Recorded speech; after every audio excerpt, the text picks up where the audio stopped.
Hi everybody, my name is Taylor, and I've never made a YouTube video before, but I've been a long time YouTube viewer since I was like 10. It's been almost 14 years, and I've always wanted to make a YouTube channel, so this is my first little go at it. I decided I was going to do a February favorites video, because I have a lot of new things that I can't stop thinking about, and I just wanted to let y'all know, even though I know nobody cares about this. I'm a stranger to you all. You don't know who I am. I don't know if you ever will. But yeah. Okay, so first off, I'm going to talk about products that I've been loving this month. And I did not buy any of these. I work at a store that gives them to you. That's all I'm going to say because I don't want to be fired. But that's how I acquired all but one of these things. So the first thing on my list is Tatcha Dewy Skin Cream. I have a teeny tiny little version of it, and I've been using it since the beginning of the month. I'm going to show y'all how much I've actually used because a little goes a long way, and I use this almost every single day.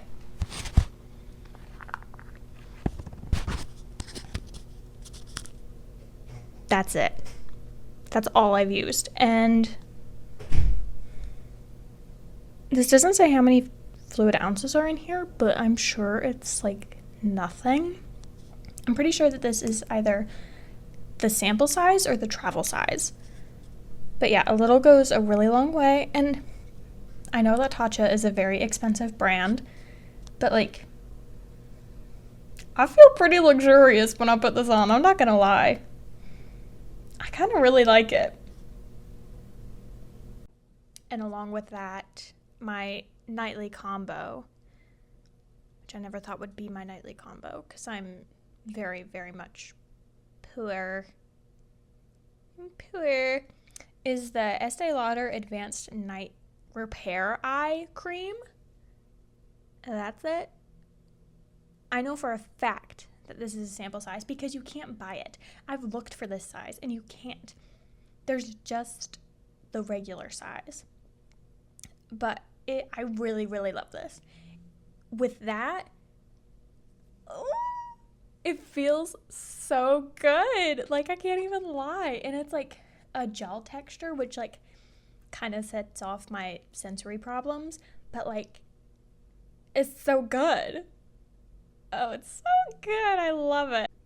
Okay, I need y'all to actually listen up for this one because this is my ultimate holy grail that I've been using for over a year.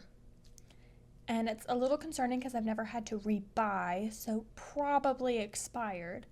But it's Palmer's Cocoa Butter Formula Soft and Smooth Swivel Stick. I got this at Walmart for like $5. It's the best like lip balm I've ever used in my entire life. And it says that you can use it in other parts of your body. But I use it on my lips. And it is genuinely the best thing I've ever used. And I've used a lot of lip products. But if you take one thing from this video,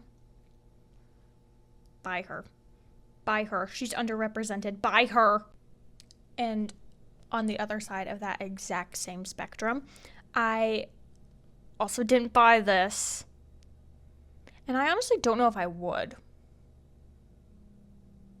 It's not that good. But it's the Hourglass lip balm thingy.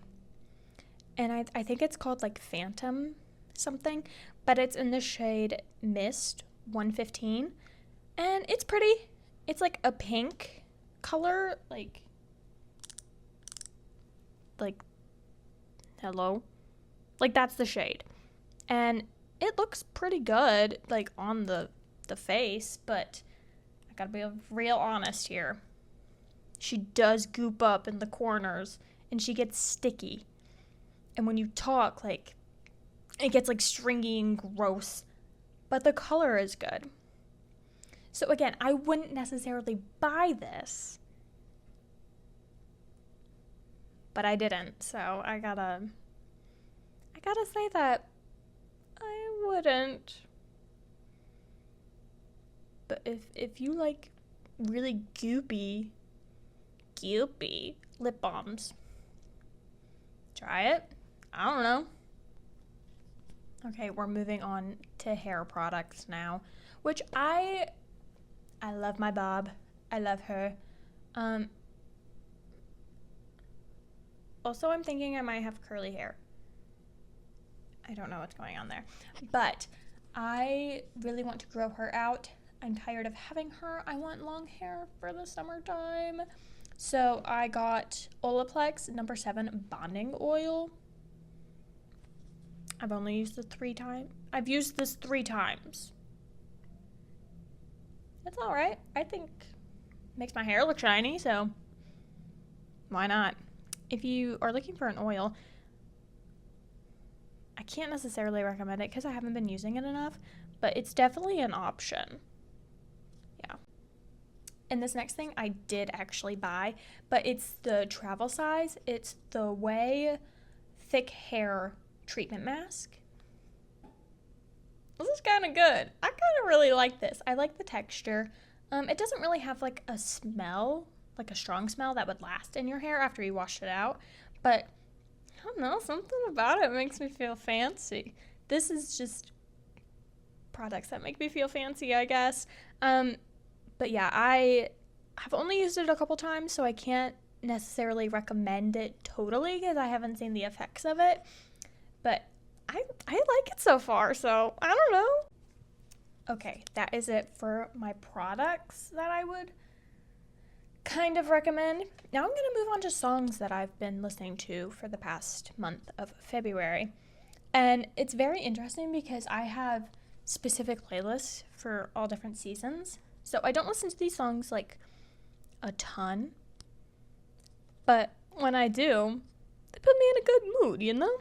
Okay, so the first song on here is, I don't want to mess up the name, Yumi Orai, something like that, and it's the song from Kiki's Delivery Service, the like one that she plays on the radio at the beginning of the movie. It's that song. So good for spring. I can't recommend it enough. Honestly, the whole Kiki's Delivery Service soundtrack is so good. Any like Miyazaki movie soundtrack, I highly recommend for spring. And the next thing that I've been listening to a lot is Everywhere by Fleetwood Mac. From Tango in the Night.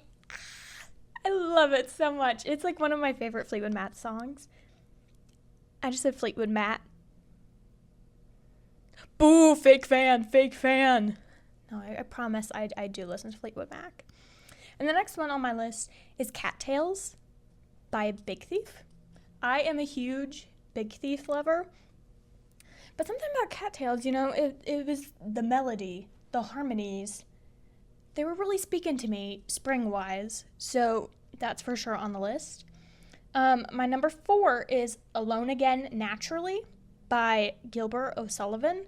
It's one of those like old 70s songs that like kind of forgotten, but shouldn't be because it's amazing. I love it. And the last song I'm going to recommend is Suzanne by Leonard Cohen, but Joan Baez's cover. So good. And those are all the songs I've been listening to nonstop for this month. Okay, now I'm going to move on to some podcasts that I've been listening to, because if I'm going to be for real with y'all, I listen to a lot more podcasts than I do music lately, simply because when I'm at work, I want to hear other people's conversations. But number 1 that I've been getting really back into is Brooke and Connor Make a Podcast. I think I want to be Lady Efron. She's just the coolest. Like, I want to learn how to knit. I want to read a bunch of books. So, yeah. and them just being like goofy together. It's very endearing, I think. Number 2 is, of course, the Broski Report from Broski Nation leader, Brittany Broski. Yeah, and that's all I'm going to say about that. Although, at this point in time, during her ad rolls, she no longer does the Nosferatu voice. Which I miss that. I miss that voice. I would really love for her to keep doing that. Because now, like, I don't want to skip the ads. I just want to listen to her impression. But she's not doing that anymore, so I will continue to skip ads. Number 3 is a movie podcast called You Are Good. I've been listening to them for like a couple of months now. I really, really love that podcast. It's not like a movie criticism podcast, but they just like talk about it. They say that they talk about feelings and their feelings associated with different kinds of movies, and it's just a lot of fun to listen to. And also, like, the guests that they have on the podcast are all like creative people who they have creative relationships with, and they all work on different projects together, and I think it's really, really awesome, and I would love to be attached to something like that one day. My next podcast is Overdue, and I've been really trying to get more into books lately, and I think this is a good jumping point for that. Yeah, it's just 2 guys, and they just talk about books. Come to think of it, most of my podcasts are just people talking about different forms of media, and I wouldn't have it any other way. But yeah, those are the podcasts that I've been listening to. And I'm going to end off the video with the movies that I watched this month. Such a dry movie month for me. I promise it's not normally this bad. I only watched 4 movies as a film student. Anyways, that's embarrassing. The first one that I watched is 2 Weeks Notice. I believe it's from 2001, 2002, something like that. And it's Sandra Bullock and Hugh Grant. And sounds really, really good on paper. And I grew up on this movie, so it's like kind of nostalgic for me. But man, Hugh Grant's character, I can't do it with him. Like, the whole thing is that he's like a capitalist, and she's not. That is not a good movie plot. And the whole thing is like her falling for him despite his capitalistic ways. Not into that. But for nostalgic sake, I gave it 3 stars. I might need to reconsider that, though. The next movie that I watched is Tuck Everlasting. Oh my god. From, I think this is also like 2002, 2003. Something like that. And it has Alexis Bledel in it from Gilmore Girls. And I really, really needed to watch something that had like magical qualities and like was like old-fashioned and like the 1800s. I needed something like that. So this was absolutely perfect for that itch. And I gave it 3 stars. I really liked it.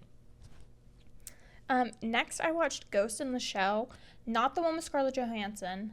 The one from the 90s. The anime version. And, oh my good god. The animation, stunning. But that's about the only good thing I have to say about this. I was incredibly confused the whole time.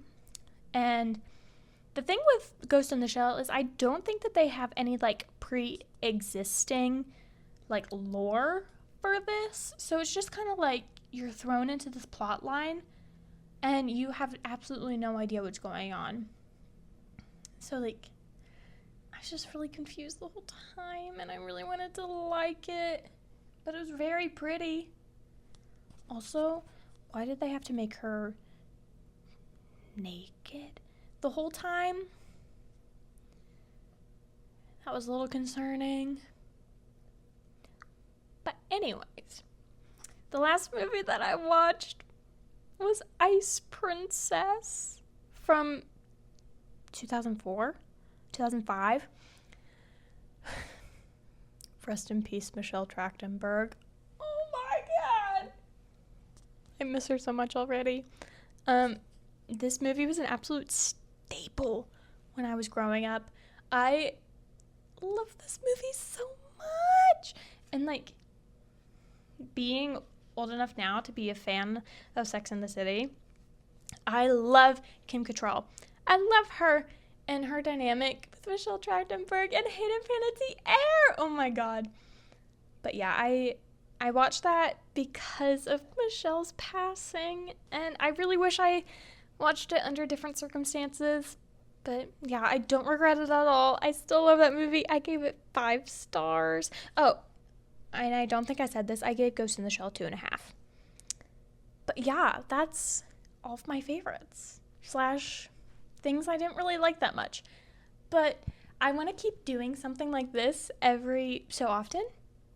Keep you updated. Really keep me updated. This is documentation for me about what's going on in my life at the moment. But yeah, if you want more of these, let me know. Also, I know I've been staring at myself the whole time. I promise I will get better at looking at the actual camera, but bear with me on that one.